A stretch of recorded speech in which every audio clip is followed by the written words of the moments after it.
Olá pessoal, boa noite. E aí, como é que vocês estão? Então, gente, vamos começar com a nossa live dessa noite, Conexão Intergado dessa noite, né? Que a nossa convidada é a nossa colega zootecnista, Andréa Mesquita. Não vou fazer apresentações, vou deixar para ela fazer as apresentações, tá ok? Bem-vindo a todos, obrigado por todos estarem aqui presentes. Ah, eu vou aguardar a Andrea entrar, né, para eu poder fazer o convite a ela. Ela ainda não entrou, só esperar ela entrar rapidamente. Pessoal, para quem não conhece ainda, ah, ela já está aqui, ó, já assinou para mim. Deixa eu só mandar para ela o convite. Eu não estou conseguindo. Andrea, manda o convite para mim, fazendo um favor, que eu não estou conseguindo, por gentileza.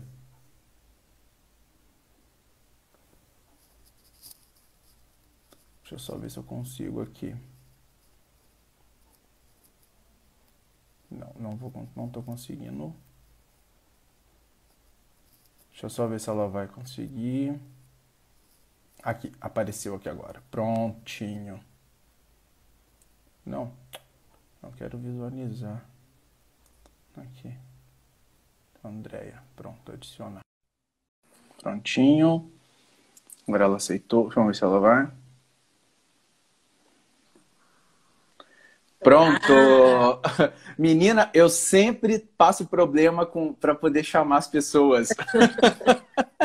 O importante é que deu certo. Deixa eu abaixar um Deu pouquinho. certo. Isso daí. Aí, pronto, ficou ótimo, tá ótimo. Perfeito. Então, pessoal, vamos lá para o nosso Conexão Intergado desta noite, né? Dia 15 de abril, 19 horas em ponto, pontualidade britânica.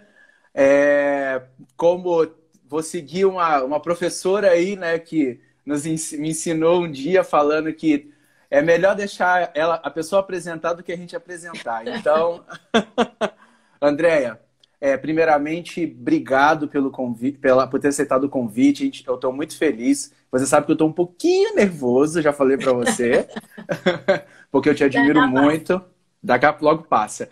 E a gente está muito feliz. Foi uma grande felicidade nossa estar aqui fazendo essa live com você, porque a gente sabe o quanto que você é influente e o quanto que você é proativa dentro do ramo da carne, dentro da produção animal. Então, muito obrigado. Vou te passar a palavra e faça as suas apresentações e para a gente poder começar o nosso bate-papo. Tá ok? Maravilha. Obrigada, João. Obrigada a todo o time do Intergado. Pra gente é sempre um prazer, né? Outro dia alguém me convidou para uma live e eu não podia fazer por alguma razão.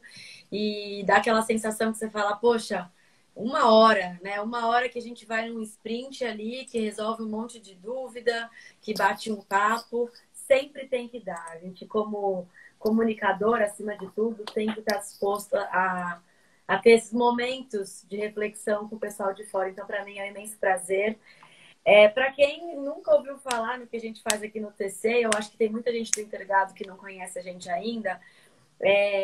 Eu sou uma apaixonada por comunicar. E a zootecnia entrou nesse meio, né? Eu sou de uma família de pessoas do mercado. Minha mãe é mercadóloga, meu pai sempre foi autônomo, então aquele cara que fala pelos cotovelos. Minha irmã fez publicidade e propaganda, meu irmão fez publicidade e propaganda e veio eu ali Nossa, para fazer zootecnia. Então eu falo que antes de ser zootecnista, eu nasci numa família de comunicadores e isso para mim faz muita diferença, né? A comunicação hoje ela acaba sendo mais fluida dentro dos assuntos que a gente se propõe a falar. Então, enfim, para a gente não estender demais, eu sou zootecnista, sou formada na Unesp de Botucatu, formei em 2010, então 10 anos de formada. De lá para cá já trilhamos aí algumas rotas interessantes. Eu nunca me interessei durante a faculdade pela área de bovino de corte e meu primeiro emprego foi com bovino de corte, então de lá para cá foi paixão. Por isso que eu sempre falo, viu, João, para quem me pergunta, qual é a época certa para eu fazer um estágio na área que eu gosto? você nunca vai saber exatamente aquilo que você gosta se você não for lá e não pisar na bosta do gado, ou não for lá palpar bicho, ou, enfim. Eu sempre recusei fazer alguma coisa relacionada a bovino de corte na faculdade e caiu no meu colo meu primeiro emprego com isso, e de lá para cá eu nunca mais larguei. Não digam não para uma área. Fica a primeira dica da live. Nunca digam não para uma área na faculdade, Exatamente. porque se for para ser, vai ser. E, enfim, aí o território da carne ele veio num cenário de... hoje está muito na moda, né? A gente está vivendo uma época que as pessoas... eu estava lendo uma pesquisa, 40% das pessoas hoje consideram fazer algum curso online. E há 3 meses atrás, acho que esse número não era 1/3, 1/4 disso aí. Quando a gente criou o território da carne, foi justamente para trazer a possibilidade de pessoas como eu, que era gerente de produção, poder fazer um curso online meia-noite. E eu não tinha a possibilidade de fazer um curso de qualidade de carne meia-noite presencial, porque não existia. Então eu falei, cara, eu preciso criar alguma coisa que atenda a minha necessidade, mesmo que eu não vá fazer o meu curso, né? Eu vou ter que criar meu curso. Então o território nasceu para resolver um problema que eu tinha. E hoje a gente está aqui com vários cursos, alunos queridíssimos, né, do Brasil afora.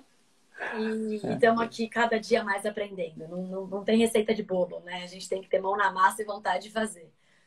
E pessoal, para quem não sabe a trajetória, né, para quem vive em Marte da zootecnia, da produção animal, como diz as meninas do Mamilos, né, do podcast Mamilo, para quem vive em Marte e não conhece a Andréa Mesquita, que é da área da produção animal, a Andréa Mesquita, ela tem uma trajetória muito interessante, porque ela falou uma parte, mas ela esqueceu um pedacinho, que ela fez uma viagem por todo o Brasil, para poder, foi um road que ela fez para descobrir como é o mercado, a cadeia produtiva da carne bovina, no sentido mais no varejo, né, o elo do varejo, nas diferentes regiões do Brasil.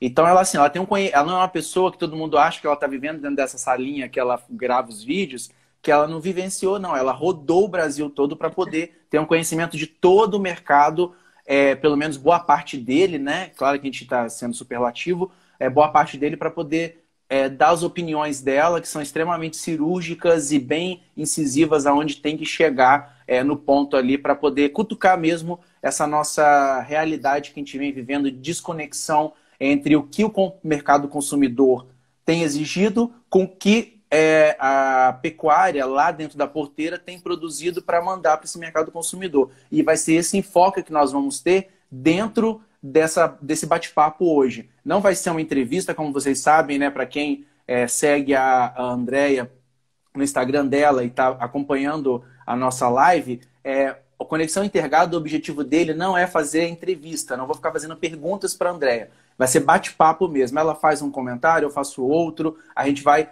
conectar conhecimentos, né? Como a gente faz muito na aula, eu brinco muito com ela na aula que eu estou fazendo no Território da Carne, a gente tem eu tenho algum conhecimento na área de tecnologia, na área de zootecnia de precisão. E aí eu tento trazer isso para dentro do varejo da carne quando eu vou fazer as aulas com ela. Então aqui vai ser a mesma coisa. Pegar o conhecimento que eu tenho, pouquinho, e juntar com o dela e tentar tirar aí algum suco de laranja dentro dessas 2 laranjas aí.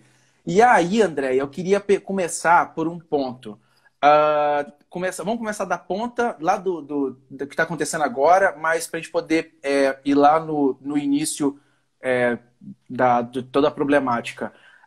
Os últimos acontecimentos dentro do mercado, né, dentro do Brasil, né, e no mundo, modificaram totalmente a forma como nós estamos consumindo os diferentes produtos, principalmente os produtos alimentícios, né? Porque a gente sabe que produto é igual roupa, óculos, produtos que a gente para uso, a gente consegue ter uma certa cuidado, porque chegou, a gente joga, por exemplo, uma roupa a gente chegou, não está com preocupação por causa do corona, a gente joga na máquina.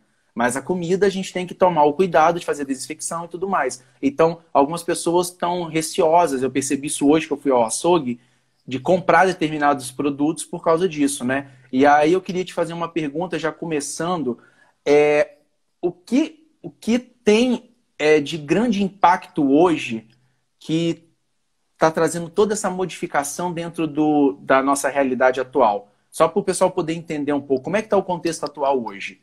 Que aí depois eu vou ir lá atrás para a gente poder vir na nossa discussão. Tá.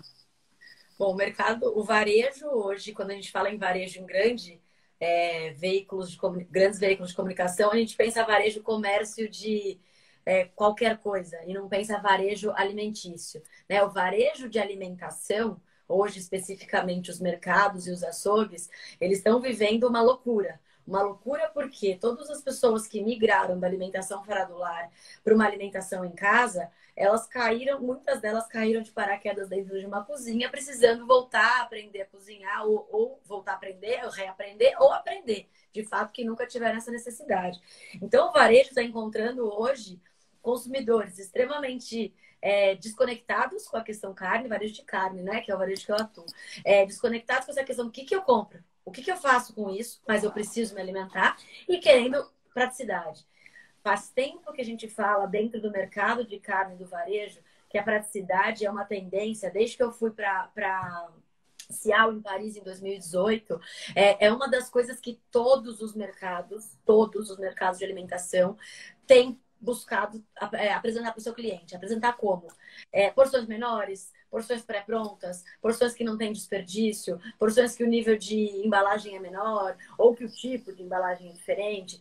E o açougue, parece que ele tem um delay aí de comunicação, né? Essa informação até pode chegar, mas sempre existe aquela dificuldade. Como é que eu vou implantar isso? Eu desosso sempre do mesmo jeito há tantos anos.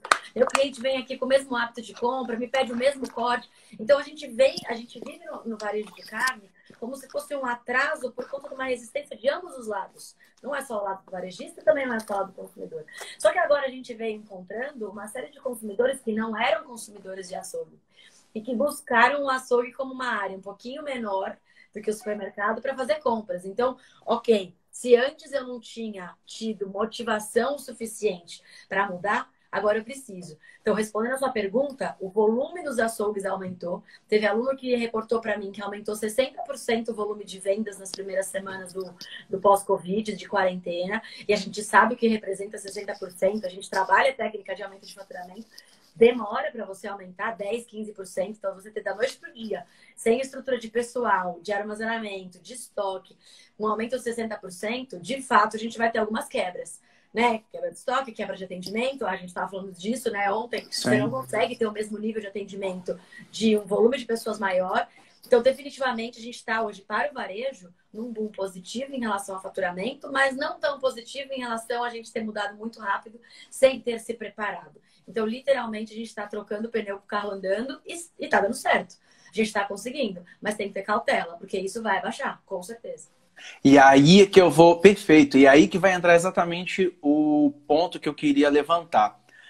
Eu não coloquei, não comentei com você antes, mas na sua postagem, lá do dia 26/7/2015, sua primeira postagem que você fez lá no Território da Carne, você colocou assim na sua fala: cortes, maturação, temperaturas, raças, criação, qualidade, cor, maciez, pH, congelamento, vácuo, anatomia, marmoreio, melhor do churrasco e tantos outros. Eu lembro, você leu isso, eu fui lá pegar para sua primeira postagem. Por que eu estou falando isso? Dentro desses tópicos, você colocou alguns que teoricamente não são do varejo. Eles não são do varejo, né? Se for pensar de um primeiro momento, né? A gente está falando de raça, criação, anatomia, são pontos que teoricamente está lá, né? Principalmente raça e criação, está focado dentro da porteira, né? E aí vem a minha pergunta, com base nessa primeira postagem que você fez. Como é que está sendo essa comunicação? Como é que é essa comunicação, partindo do que você falou, desse delay que está tendo e desse grande problema que eles estão passando não de abastecimento, mas conseguir... Eu lembro que você falou na aula de conseguir com os fornecedores, e a gente viu aí que tem algumas plantas de alguns frigoríficos, JBS, eu não estou lembrando o outro agora, que fecharam... Friboi, né? Minerva Foods. Minerva Foods, isso. Que não tinha se manifestado ainda, mas... Isso, Aí fecharam e diminuíram o volume de produtos fornecidos, né? De carne sendo fornecida no mercado. E aí eu falo para você, como é que antes disso acontecer, Como é que é a comunicação ao seu ponto de vista? Aí eu vou falar depois do nosso, dentro da porteira, eu queria que você colocasse o seu, essa comunicação entre a ponta do elo, a ponta da cadeia, que é o varejo de carne, o consumidor, né? O varejo de carne, né? É o consumidor que vem falar para esse varejo, e como isso consegue se comunicar lá com o produtor, né? Com o pecuarista, lá dentro da fazenda, dizendo, olha, eu estou precisando de tal tipo de corte, com tal maciez, com tal marmoreio, com tal cobertura de gordura, de tal raça. Como é que é esse processo de comunicação? Legal. Bom, então vou começar pelo começo, né? A postagem de 2015 que você falou, eu já estava há 5 anos trabalhando no mercado da carne e há 2 anos e meio já como gerente de produção de uma fábrica de cortes premium. Eu não gosto muito desse termo, corte premium, mas é uma fábrica que de fato traz um produto de valor agregado para a linha de, a gente fala, restaurantes de qualidade elevada, né, de produtos de alto valor agregado. Por que que lá em 2015, quando eu já atuava dentro dessa operação, eu trago tantos itens desse pensando no varejo, sem falar de varejo?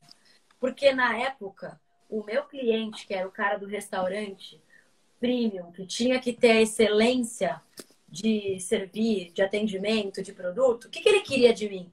Uma palavra resume a resposta toda: consistência. O que que é consistência? O cara que vai lá e leva um cliente e fala, olha, vou te levar no melhor restaurante de São Paulo. Ele não quer chegar lá e o cara falar, hoje o boi não estava bom. Desculpa, a carne está ruim. Não existe isso para um varejo high quality. Não existe essa possibilidade.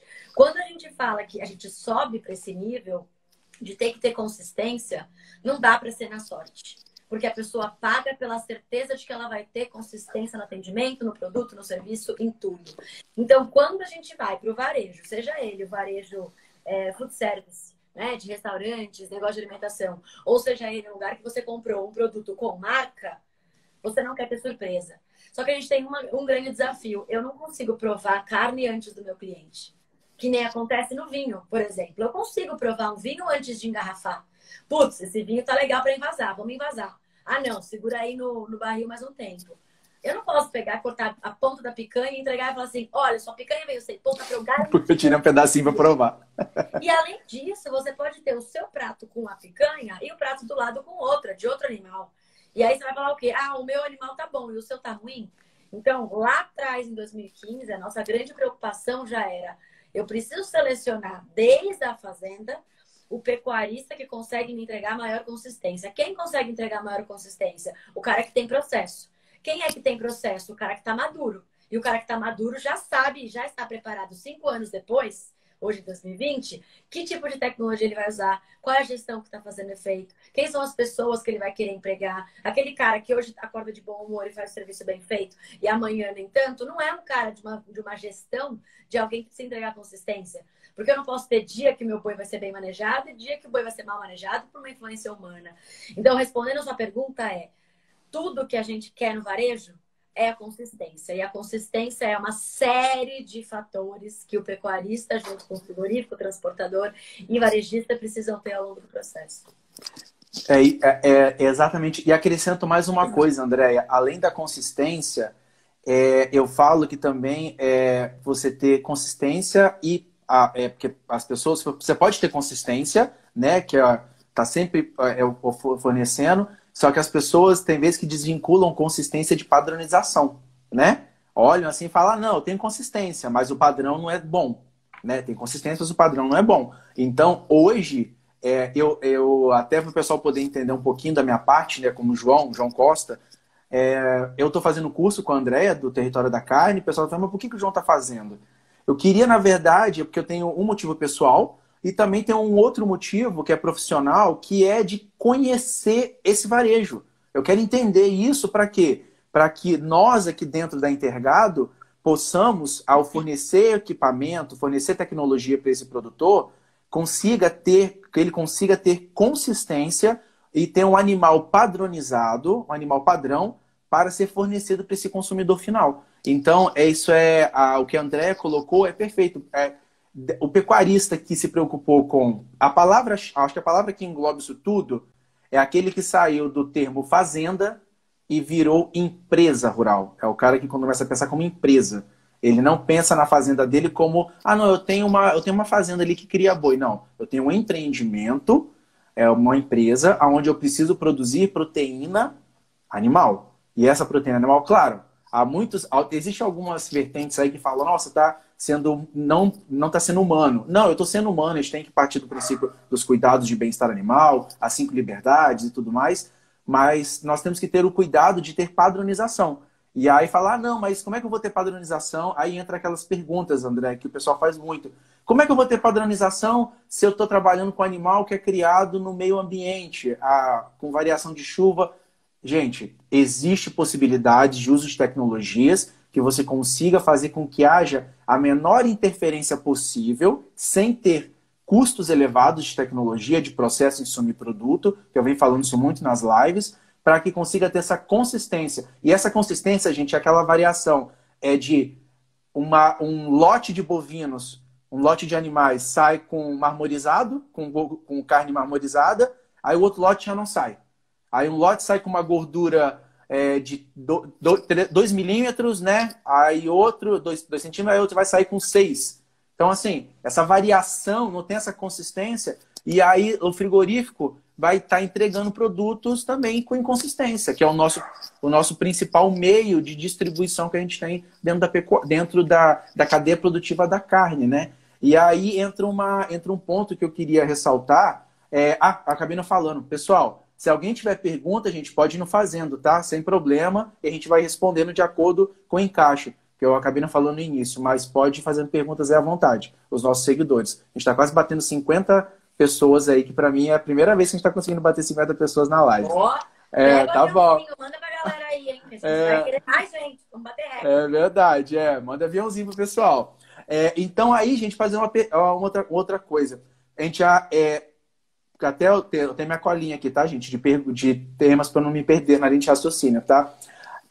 Entrando nessa linha de raciocínio que você falou, Andréia, como é que eu vou conseguir produzir, pensando, aí vai ser nós dois falando, como é que a gente vai conseguir produzir com excelência?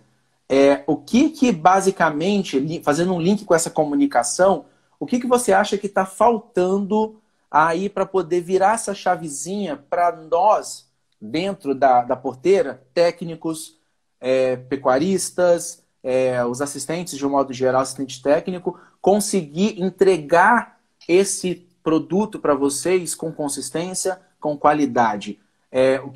Eu quero que você dê a sua opinião em relação ao que você acha que está faltando. Primeira coisa que está faltando é o cara que paga a conta parar de pagar a conta. Enquanto tiver cliente consumindo esse tipo de produto, vai ter gente produzindo. E isso faz parte de um livre mercado. Ainda bem. Porque aí o que a gente traz em relação a isso?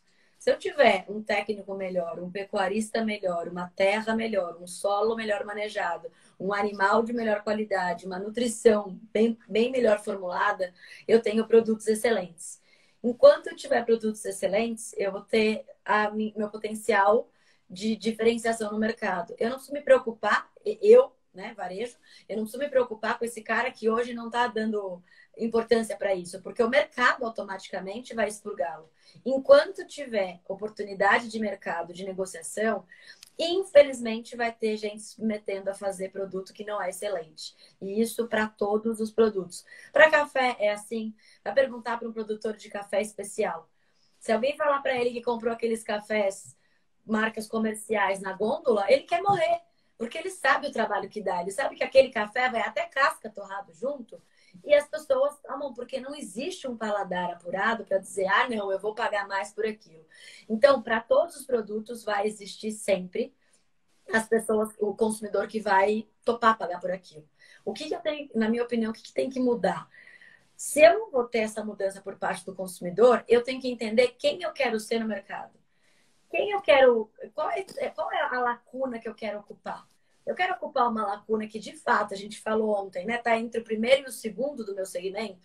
Eu quero, naquela região, ser o cara que melhor confina, o cara que melhor termina, o melhor produtor de bezerro, o melhor produtor de tourinho. Eu quero ser isso, eu vou ocupar essa posição, porque tem condição de ocupar. E Hoje o tem mercado mercado, né? E tem tem mercado, mercado, e tem tem mercado mercado, para isso. Isso que é o mais interessante. Existe tem mercado para mercado. esse. Quem faz um pouquinho melhor, e olha que eu sei que tem gente fazendo muito bem, mas quem consegue utilizar uma série de ferramentas, seja ela um pacote tecnológico, seja ela o material humano, seja ela um investimento, seja ela a gestão, quem consegue entregar um pouco melhor já sobe pelo menos 15, 20 posições. E isso é fato, porque nos nossos alunos a gente percebe, a gente vê ali nitidamente quem mudou uma coisinha, você fala, nossa, esse cara tá voando e vai voar cada vez mais. Então, tem espaço, mas tem que querer ocupar essa posição. Enquanto a gente não tiver o que eu sempre falo e bato, a autorresponsabilidade de dizer, cara, eu não vou esperar o mercado mudar. Hoje mesmo, a gente tem uma demanda de delivery absurda. Quantas pessoas foram alertadas para entrar com o delivery por meses, meses e meses? Agora a água bateu na bunda. Porque agora você não tem como comprar de outra forma diferente. Se amanhã ou depois o mercado da carne, que não vai acontecer, na minha opinião, vira completamente a chave e fala: bom, o mercado externo só vai comprar, que nem uma reunião que eu fiz ontem. Se todos os animais com tuberculose forem testados para PCR. Fiz um call ontem com o pessoal lá da Unesp. Vamos supor que da noite para o dia isso aconteça. Quem que está preparado para fazer PCR em 100% das lesões clássicas de tuberculose no frigorífico? E é uma tecnologia disponível. É caro? Exatamente. Não sei. Caro é relativo. Depende para quê? Quanto que custa eu ter uma lesão extrapulmonar de uma tuberculose extrapulmonar humana? Isso pode me matar de repente? Não sei, a gente não tem esses números. Mas da noite para o dia pode ser que o mercado nos demande. João, eu não sei se eu respondi a sua pergunta, mas a minha opinião Não, não você vai vir do consumidor, porque o consumidor tem consumidor para isso. exatamente. Eu acho que o ponto-chave você usou palavras extremamente interessantes. Processos, mão de obra, que é o material humano que a gente tem que ter, que é o nosso aporte humano ali, a equipe, treinamento. E entra um ponto que é bem interessante, cai um outro texto que você postou, que eu achei muito legal. Você colocou assim, que aí bate exatamente com isso. Produtividade nunca é acidente. É sempre resultado de comprometimento com excelência, planejamento inteligente e esforço focado.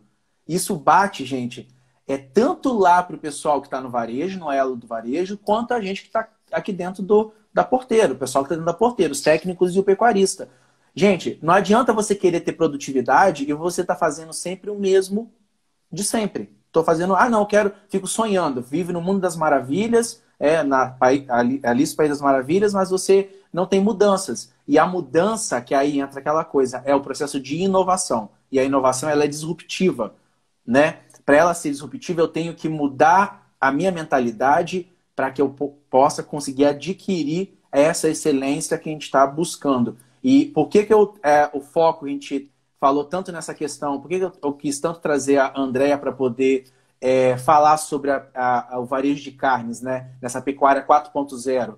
É porque, gente, não adianta o pecuarista que está assistindo nossa live, os técnicos que estão assistindo, os estudantes de zootecnia, agronomia veterinária e tudo mais, e todos os outros cursos das agrárias. Pessoal, não adianta querer produzir como produzia antigamente. Hoje, o nosso mercado está o mercado consumidor está totalmente diferente. Totalmente diferente. Ele tem, hoje, quem está conseguindo fazer um sistema de produção com excelência está conseguindo abastecer boutiques de carne, aonde eu não lembro agora os valores que a Andrea falou, mas eu só peço para guardar números, pagam absurdos por esses valores e tem pessoas que pagam também, não é a palavra absurdo, né? Pagam por essa qualidade, por esse produto que está sendo entregue. Então, gente, falar assim, eu não tenho mercado. Tem mercado sim. E o mercado ainda a gente tem um nível de exportação que é considerado bom, mas ainda é baixo em relação ao que a gente tem potencial de exportação. E aí entra num ponto que eu gostaria de entrar,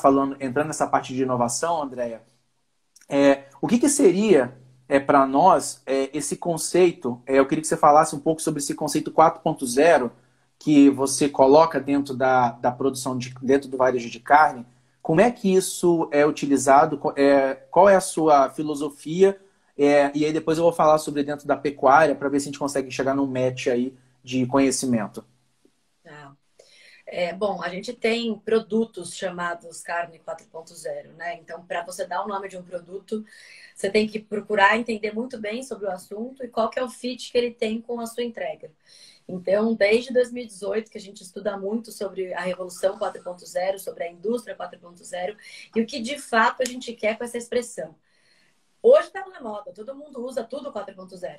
Mas em 2018, que não é tão distante, mas há 2 anos, quando a gente começa a falar desse tema, o 4.0 ele é muito mais do que o machine learning, do que uma inteligência artificial, do que uma entrega diferenciada, do que uma tecnologia do Alasca. Ele está muito mais vinculado com você utilizar aquelas ferramentas de uma forma humana, criativa, trazendo a ligação entre todos os elos, você saber para que você está fazendo aquilo. Você tem uma tecnologia maravilhosa e dentro daquilo você não vai conseguir entregar um resultado, não adianta. Por que eu vou colocar, de repente, um NIRS, um baita de um equipamento dentro da minha propriedade, se eu compro o ingrediente de um lugar completamente suspeito? Ou se, de repente, durante, sei lá, eu invisto na nutrição, só que eu compro o meu bezerro, quero fazer uma barganha no meu Você acaba trabalhando, eu vejo isso, que eu tava falando na live que eu fiz com a Eveline, e a gente falou exatamente sobre isso. Existem muitos pecuaristas que estão querendo comprar tecnologia. Eu falei com o pessoal da Feeding Food também na live que eu fiz. Eles estavam, perguntaram para mim qual é a melhor tecnologia. Eu falei, não existe melhor tecnologia. Existe aquela que melhor se adequa para aquele contexto que o pecuarista está vivendo. A gente sabe que existem 3 tipos de tecnologias. Nós temos tecnologias de processo, tecnologias de insumo e tecnologias de produto. E aí, quando a gente pensa nesses 3, qual que é o melhor se encaixa para o pecuarista? Não adianta o pecuarista comprar um trator se ele, lá no processo dele, ele não está conseguindo modificar o processo ainda, ele não melhorou o processo dele. Que é basicamente o quê? Fornecer a dieta nos horários corretos. Então não adianta ele comprar um trator de 200 mil reais se ele continua ainda fornecendo a ração lá no confinamento, num horário que o animal não vai consumir ou vai ter um baixo consumo. Então ele comprou ou trata o chão, né? Trata coxo. Exatamente. Coxo, chão. Então, nesse ponto, é um exemplo bem simples para isso. As tecnologias, quando a gente fala muito em tecnologia, nesse conceito 4.0, o pecuarista vai num evento que tem o tópico pecuária 4.0 ou conceito 4.0, ele já acha que vai trabalhar com machine learning, que vai trabalhar com inteligência artificial, etc. e tal. Mas não, gente. Basicamente, eu lembro no livro do... Oh, meu pai, deu branco agora o nome do livro. Ele fala exatamente, quem vai fazer isso tudo é o ser humano. Quem vai conseguir fazer todo esse conceito 4.0 mudar, funcionar, é o ser humano. Então, não adianta você ter uma tecnologia se você não souber utilizar ela. É o conceito, né? Não adianta eu ter uma Ferrari se eu não consigo usar ela para andar com ela a 200 km por hora. Então, é o que vai acontecer com a gente comprando essas tecnologias. O nosso intuito do 4.0 lá atrás foi: nós precisamos preparar seres humanos para utilizar as tecnologias que já estão disponíveis. E isso é fato. Elas já estão disponíveis. Quem são esses seres humanos? Os seres humanos que vão saber qual é o problema do meu consumidor e qual é a solução que eu posso propor. Então, se você não conhecer o problema e conhecer sua tecnologia, não evolui.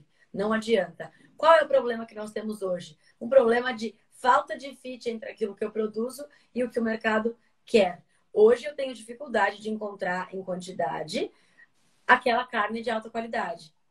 E do outro lado, eu tenho pessoas, já aconteceu de dar palestra, por exemplo, no Rio Grande do Sul, e ter pecuarista me falando: André, eu não consigo vender por mais de R$4 o quilo meus animais. Pelo amor de Deus, não estou conseguindo preço. Minha bezerrada, tudo está sendo vendida com o preço lá embaixo. E a gente sabe que no sul do país é onde a gente tem uma genética absurdamente boa. Ah, mas não vale a pena eu levar para São Paulo. Será que não vale a pena? Não sei se não vale a pena. Alguém já fez essa distribuição de oferta? Então, assim, eu não entrar... Open mind, né? Abrir a cabeça. Exato. Se você ficar com a cabeça fechada e ficar dentro daquela bolha que você está trabalhando, você não vai conseguir. Aí que entra o processo de disrupção. Você tem que pensar em outras ações se não está dando certo aqui, o que eu posso fazer de diferente para tentar melhorar? A gente está falando de forma bem generalista alguns pontos, porque, gente, o ponto, o foco principal dessa live era tentar trazer essa realidade. O Igor falou que o Igor Zampieri, 8,74, semana retrasada, que ele colocou Igor, aqui. esse dado que eu falei é de 2018, tá? Quando eu dei essa palestra, os pecuaristas revoltados, não estão conseguindo preço. E aqui Exatamente eu escutava meus açougueiros. Eu não consigo achar carne de qualidade. Aí eu falo, tem uns casamentos aí. Tem gente de carne de qualidade vendendo barato, tem gente que quer carne de qualidade e não encontra no mercado. Não encontra. E aí, esse ponto que eu acho que está faltando, essa comunicação. E aí, é aquela bolha que cada um está vivendo na sua bolha ali, não está entrando. Esses dias eu estava pensando, depois que eu comecei a fazer o curso e comecei a pensar, eu falei, até esses dias eu falei com a André, minha mente explodiu. Porque eu falei, cara, tá faltando pegar muitos donos de açougue e colocar eles dentro da fazenda para eles poderem ver como é que funciona a propriedade. E também está faltando muito pecuarista e colocar ele dentro do açougue ou passar um dia no açougue para ele poder sentir o que como é o funcionamento e o que esse consumidor está pedindo. Porque na hora que ele tomar esse choque de realidade é que ele vai começar a... Opa! E ele esquece de um pequeno detalhe. Essa comunicação que tem que ser feita, ela é essencial. É igual eu ter um produto extremamente ótimo em qualidade e não colocar a pessoa certa para conseguir vender aquele produto. É basicamente o que acontece em alguns pontos dentro da pecuária, principalmente no varejo. Nós temos hoje açougues que ele não sabe vender o produto que ele tem. Então, ele compra um produto de qualidade, mas vende mal, entendeu? E aí, eu gostaria de falar, Andréia, tem uma pergunta que chegou, que é o pessoal perguntando, que foi numa palestra que você estava presente, e um diretor de uma grande rede de supermercado falou sobre a sua política de preço para o açougue das lojas da rede. Ele falou, veja o preço do concorrente e abaixo de R$2. Ele informou que a área do açougue nos supermercados dá prejuízo para ele. Isso acontece nos supermercados de outros países mais evoluídos? Ou isso é só um fator nosso aqui? Tá, realmente eu estava nessa palestra e uma coisa que tem que ficar muito clara aqui, né? O negócio dos supermercados nunca foi o açougue. O açougue, ele é um item, muitos ainda um ponto, um polo de vendas de carne dentro de um local aonde eu atraio o meu cliente ou meu consumidor para que ele compre produtos de altíssimo valor agregado. Então, sempre culturalmente falando, quando a gente olha um panfleto, que na época tinha mais, hoje tem menos, de um supermercado, qual que é a área de destaque? A área de carne. Colchão mole, oferta R$12,90. Patinho moído e tal. Por quê? Você vai querer que a pessoa vá, que o consumidor vá até a sua loja, passe por todas as gôndolas, chegue no açougue, pegue a sua carne, volta a passar por todas as outras gôndolas e compra produtos de margem alta. E aí, quando ele fala que ele olha para o preço do concorrente e diminui R$2, é como se ele estivesse fazendo uma estratégia de marketing, aquele valor de margem negativa, ele está utilizando para fazer o CAC dele lá, né, que é o custo de aquisição de cliente. Então, isso é uma estratégia que existe há anos para o açougue. Agora, se isso acontece para o supermercado, perdão, para o açougue de supermercado, se isso acontece em outros países, eu não tenho dúvida que aconteça. Eu não sei se na mesma proporção que aqui no Brasil, e óbvio que não em época de Covid, mas dá para a gente levantar esses dados pós-Covid, ou pelo menos fazer um histórico de pré-Covid, o que eu não gastaria tempo fazendo, porque nunca mais a gente vai ter o que a gente tinha antes. Então, eu esperaria normalizar a nossa realidade de Covid e entender o quanto que os outros países têm proporcionalmente a isso. Evidente que o hábito cultural de compra no Brasil é outro. A gente vai muito mais a mercados. Eu morei nos Estados Unidos e nos Estados Unidos você faz compra do mês, né? Você não vai todas as semanas no supermercado. Você compra um monte de coisa, aquelas embalagens giga, e você vai lá e você compra. Então, o hábito de atração de cliente é outro. Eles atraem cliente por outras super mega promoções, que não é a mesma que a nossa. Então, tem que ficar claro isso. O supermercado, até hoje, a gente tem supermercados que vão seguir trabalhando com margens agressivíssimas e que, para isso, eu sempre falo, você quer concorrer por preço? A frase mágica do marketing. Quem por preço vem, por preço vai embora. Não briguem com o supermercado, porque o preço deles sempre vai ter condição de ser melhor do que o preço de açougue. Sempre, sempre. Olha aí que legal. Teve uma pergunta que um colega fez aqui agora, falando, ele colocou assim, bem emotivo. Pelo amor de Deus, entre o varejo e o produtor, temos o frigorífico, que deve unir esses elos de produção. Vou levantar a bola e jogar para você, Andréia. Responde aí. O que você acha? Eu não digo que a gente tem que tem alguém responsável por unir. Sabe briga de irmão? Eu sou filha de uma família com três. Eu tenho dois irmãos. Eu sou a filha caçula. Sempre tem o do meio, que ou vai ser o cara que põe fogo, ou ele faz a mediação. Eu não acho que a gente tenha que ter um mediador, ou tem que ter alguém que tem que fazer a ponte. O pecuarista que tem interesse em vender para um varejo de ponta, para um supermercado, que tem marca, para um restaurante, para uma boutique de carne, ele tem que criar condições para isso. O frigorífico tem que ser parte do processo. Ele tem que ser um prestador de serviço, mesmo que não seja, tá? Olha só, a gente trabalha num projeto na Holanda que é uma fazenda maravilhosa, magnífica. Eu fui visitar a produção verde e tal. Ele vende a produção para o frigorífico e depois ele recompra para conseguir ter a marca dele, entendeu? Ele não usou como prestador de serviço na prática, na teoria, mas na prática foi. Então, eu sei que, nossa, essa pergunta é uma das que mais vem nas minhas palestras. Ai, Andréia, mas você não acha que o frigorífico é o cara que mais ganha no meio? Gente, a condição está criada assim. Se você não concorda, sente para fazer um diálogo. Proponha uma melhoria que seja bom para todo mundo. Não adianta só de um lado a gente ficar, não, mas só o frigorífico que ganha, o varejo só o varejo que ganha, o pecuarista. Essa discussão já aconteceu trocentas vezes nas nossas aulas, porque eu tenho aluno pecuarista, eu tenho aluno dono de açougue, eu tenho aluno que representa frigorífico. Que é pecuarista e dono de açougue. Exato. Né? Então, Pecuário. O que tem que acontecer? Cara, vamos parar de falar de problema e vamos trazer solução. A gente tem modelos diferentes. Lá o Dario Cecchini na Itália, que foi um dos caras que eu visitei, o cara é um cara deste tamanho, de tamanho físico, mas o cara é mundialmente conhecido.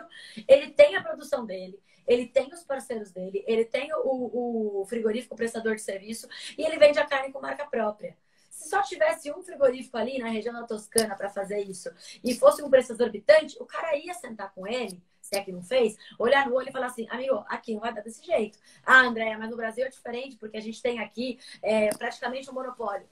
Mas isso é a realidade que tem hoje, não significa que é a realidade que vai ficar o resto da vida. Propor diálogos... O Corona tá mostrando essa disrupção para todos os mercados. E tá mostrando, André, tá mostrando um ponto que é extremamente assim, abrindo um parênteses, a gente está falando da valorização do mercado, dos mercados locais. O quanto que é importante que, né, de valorizar. Então, essa preocupação, a gente está muito preocupado com os grandes,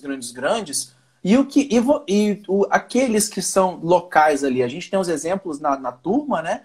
Que a gente vai entrar num outro ponto, que eu vou puxar o assunto, que está trabalhando e está conseguindo uma ótima rentabilidade, né? Valores excelentes, está vendendo, está nadando, como a Andréia diz, nadando abraçada, e está conseguindo produzir. Mas ele veio preparado, já veio se preparando para isso. O se preparar para isso, o que é? O mindset dele, o modelo mental dele, já vinha pensando nisso que a Andréia está falando. De, ok, eu não vou ficar chorando. O que eu posso fazer de diferente?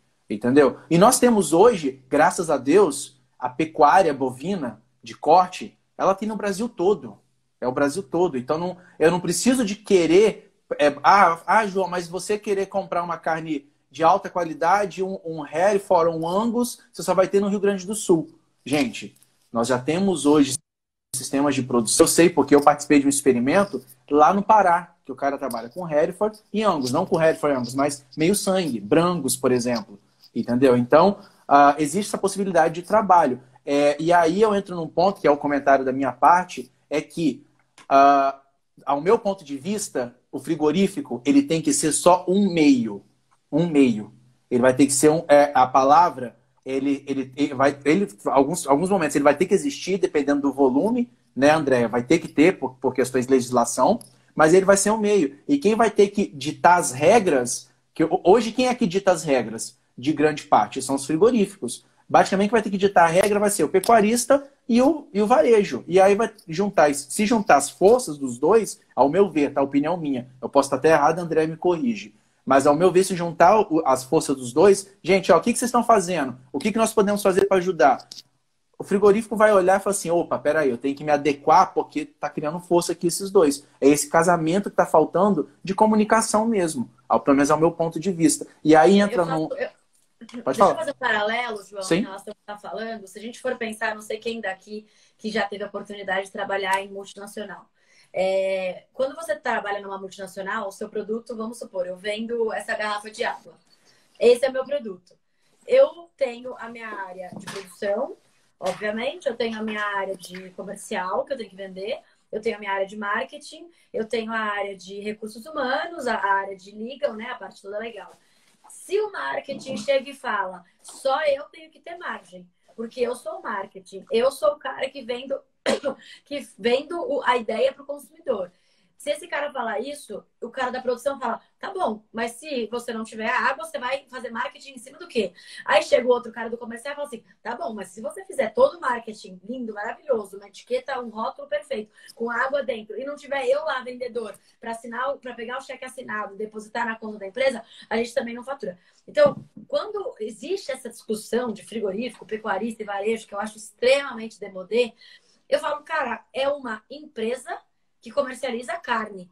O frigorífico é a reprodutiva, a manufatura, para eu transformar animal em produto embalado. Ele vai deixar de existir? Nunca. Ele precisa se investir. Precisa se automatizar também? Precisa. Quem não quer fazer parte da cadeia da carne porque tem um frigorífico no meio, vai para outra área, porque isso vai existir. Então, sabe aquela coisa? Inimigos. Se eu não posso com ele, eu me uno a ele. E me uno a ele não é me unir de forma a se corromper. É me unir. Galera, não adianta produzir um puta boi se chegar no abate, vocês fizerem uma cagada na hora de passar o rolete ali do couro. Porque vão me tirar toda a gordura que eu demorei os últimos 150 dias colocando. Então, tem que existir um interesse em comum. Mas é óbvio que é desafiador. Se não fosse desafiador, Exatamente. não tinha tantas vezes essa recorrência de assunto. Isso é tão visível, Andréia, que a gente observa. Eu tenho um amigo que ele trabalha, ele tem a PEC Consultoria, lá em Campo Grande, que é basicamente o quê? Ele faz um monitoramento do abate, coisa que pecuarista não gosta de fazer. A boa parte dos pecuaristas, aí vem um dedinho lá no calcanhazinho, né, do pecuarista.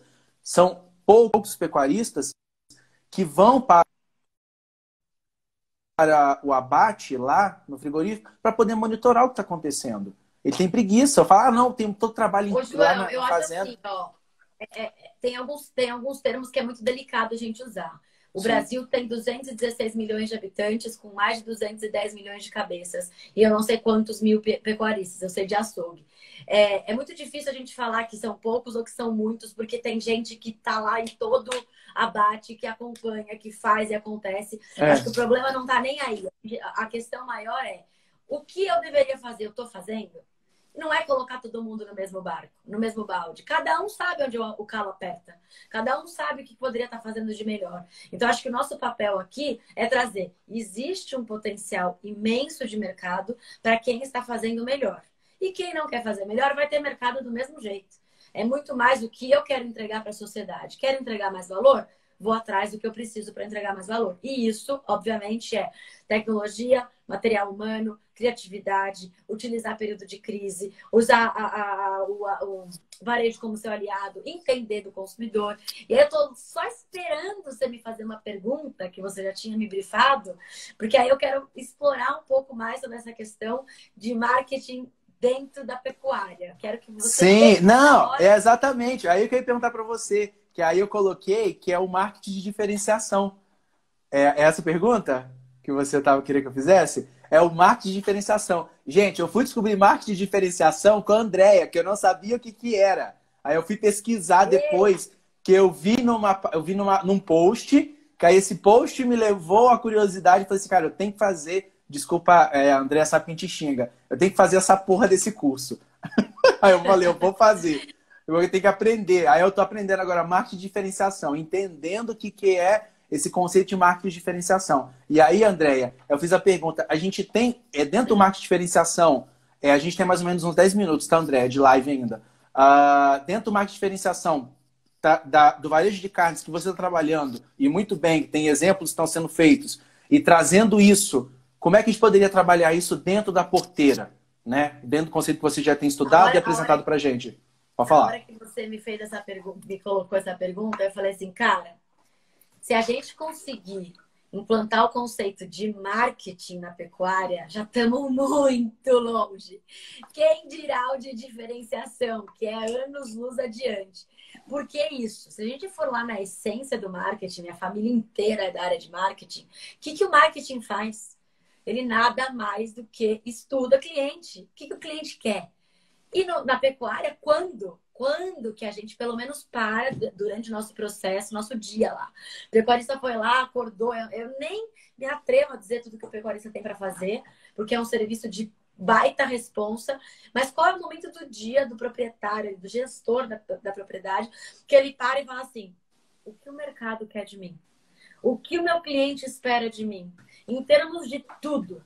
Então, quando a gente fala em marketing na pecuária, tem vários especialistas já falando sobre isso, vamos lá do jeito raizão mesmo, do jeito bruto. Será que o cara que está lá comprando de mim, a China, por exemplo, no começo do ano passado, veio aqui fazer várias inspeções e ficou revelado que eles estavam buscando carne marmorizada. Até então, quando que a China tinha dito que queria carne marmorizada? China paga bem, paga em dólar, o dólar estava valorizado, olha que maravilha. Quantas pessoas que falavam, bom, se a China quer comprar carne marmorizada, eu vou trabalhar lá com a minha seleção de bezerro, porque eu também sei que durante o período de cria, se essa vaca não for colocada com uma nutrição adequada, eu posso até ter uma genética positiva para marmoreio. Mas e ali, se eu tiver a vaca lá na área, no período de seca, no terço final da gestação, que é justamente a hora que a gente tem hiperplasia dos adipócitos. Se neste momento eu não estou mirando para a China, porque eu não sei o marketing do meu cliente, não adianta eu ficar dando murro em ponta de faca e querer preço. Porque eu estou brigando por preço com o meu frigorífico, que é o grande responsável. Vilão, é o grande vilão, né? Que o pessoal coloca como grande mas vilão. eu não estou olhando o marketing do meu cliente. Se eu vendo nesse preço, é porque eu não me diferenciei a ponto de vender em outro preço. Fato. E aí entra um ponto, abrindo parênteses rapidinho para você continuar seu comentário. A André colocou um ponto essencial: planejamento. Porque nós estamos trabalhando com bovino que demorar ali pelo menos, vamos colocar no ideal, né? 16 meses para ir para o abate. Então, 16 meses não. 16 mais 9 vai dar 25, né? Vamos contar a gestação, né, da vaca. A gestação. Ele vai ter que pensar desde a gestação, na hora que vai inseminar essa vaca, ok, que touro eu vou colocar? Para que tipo de bezerro que vai nascer? E esse bezerro, como é que eu vou tratar ele? Como é que eu vou manejar ele? E já pensando, é o que a gente chama de... Aí entra um ponto que aí eu tô ficando abusado no negócio. Marketing inverso. Eu vou olhar a minha necessidade para vir trabalhando inversamente para chegar até lá na inseminação artificial para ver o que eu tenho que trabalhar. Porque depois é o que a Andrea falou, não adianta, pecuarista, você querer fazer milagres nos últimos 30 dias, 40 dias de confinamento, ou que seja, 20 dias, que não vai conseguir, entendeu? Pode até conseguir, né? É mais difícil, né? Na fábrica, como é que a gente fazia? Desenvolvia um cliente, um restaurante XPTO, e esse cliente falava, eu quero X quilos do produto tal, na medida tal, na espessura tal, com tanto grau de marmoreio, com tantos milímetros de gordura de cobertura, e eu quero entregue sempre tais dias. A partir disso, a gente assimilava essa demanda e ia para trás. Quem são os pecuaristas que conseguem produzir isso nessa velocidade, com esse padrão, com essa consistência? E quais são os frigoríficos que vão fazer esse abate, que vão conseguir deixar acompanhar desossa, que vão me entregar isso na consistência que eu preciso, na frequência que eu preciso, sem me dar risco de ruptura, para eu conseguir fechar esse contrato? Se eu não tivesse tudo isso, eu não fechava com o restaurante. Que o restaurante ia falar, pelo amor de Deus, mas tudo que eu preciso, você consegue, você já entrega para fulano. Para fulano eu já desenvolvi essa cadeia. Um plano para esse. Para você eu ainda não tenho. Então, a irresponsabilidade de alguns pontos é eu não conseguir fechar o meu supply antes de fechar a venda. E aí eu saio fechando a venda, dando murro e chute em todo mundo, querendo ir atrás desse boi que não existe, desse frigorífico que não está preparado para fazer esse processo e tantas outras coisas que a gente sabe. Então, com certeza, João, o nosso grande desafio de mensagem final aqui da nossa conversa é entender o mercado, de fato, conhecer o que o cliente quer, e não é qualquer cliente, é o cliente que você está disposto a atender. Qual é o cliente que você está preparado? E aí você mira o que você quer. Você atende quem você pode e você mira onde você quer. Em termos de qualidade, em termos de preço pago, em termos de dinâmica, enfim. Demitir cliente não é errado. Primeiro tem que ficar claro isso, né? Para isso eu tenho que conhecer muito bem quais são os meus clientes. Tem duas perguntas aqui rapidamente foram feitas ali. Uma foi do Grão, que ele falou assim: o mercado pede marmoreio, porém o frigorífico paga por peso. Se aquele frigorífico está pagando por peso, tem outros que vão pagar por marmoreio. Nós temos, né, André? A gente tem. Na verdade, a gente fica preso ao frigorífico e a gente tem como buscar frigoríficos que trabalham. Existe a negociação que pode ser feita. É conversar. O que eu falo de pensar muitas vezes fora da caixa, que na verdade eu odeio essa caixa, ela podia nem existir, pra gente nem precisar pensar fora dela. Se você chega pro frigorífico falando, olha, eu tenho um cliente que vai comprar de você, desde que for o meu animal, Exatamente. com essa bonificação, você usou o frigorífico como prestador de serviço. Exatamente. Pronto, acabou. Eu tenho clientes que fazem isso. E aí outro ponto, exatamente. Aí outro ponto, a Renata é lá do Espírito Santo, ó. Ela é linda, a Rê, a Fabi a Rê falou isso. A Rê tá aqui, Igor, tem uma galera aqui. Aí a Rê falou assim, em ciclo completo é muito fácil, né? No sentido assim, traduzindo o que ela falou aqui, né? Se completo, porque a fazenda, quando trabalha com fazenda de recria e engorda, é mais difícil porque você tem animais diferentes locais. Existe a possibilidade de você agrupar os animais dentro. Eu vi esse exemplo numa fazenda no Rio Grande do Sul, lá em Uruguaiana. Eu fiz doutorado lá no Rio Grande do Sul, parte dele, e uma fazenda fazia isso. Como lá tem muito leilão de terneiro, ele comprava terneiro de tudo quanto é canto, de todo tipo, e depois agrupava em lotes. Então, terneiro de melhor qualidade ficava junto no lote, mandava esse. Então, você consegue ter essas estratégias. Então, não adianta reclamar. A Renata colocou num ponto, mas reclamações sempre vai ter. O que eu posso fazer de diferente? E aí, para poder fechar, o último ponto, André, que é com um texto que o Marcelo, que é o nosso diretor executivo aqui da Intergado, falou sobre selos de qualidade e a relação entre selo de qualidade e as tecnologias. Né? E aí eu queria só para poder, a gente tem mais 3 minutinhos que dá para poder falar sobre isso. Você falasse um pouquinho sobre selo de qualidade, o impacto do selo de qualidade lá dentro da pecuária. O pessoal conhece muito sobre selo de qualidade, mas o que seria essa influência no varejo e dentro da pecuária?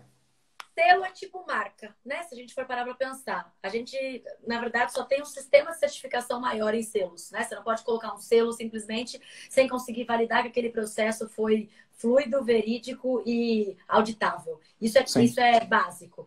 Então, quando as pessoas falam eu, inclusive, tenho uma aula do nosso curso que é Crie Selos, né? Crie selos que te permitam falar para o seu cliente que todo aquele controle de, vamos pensar na pecuária, rastreabilidade, manejo de pastagem, solo, bem-estar, todos. Bem-estar animal, a questão social, enfim.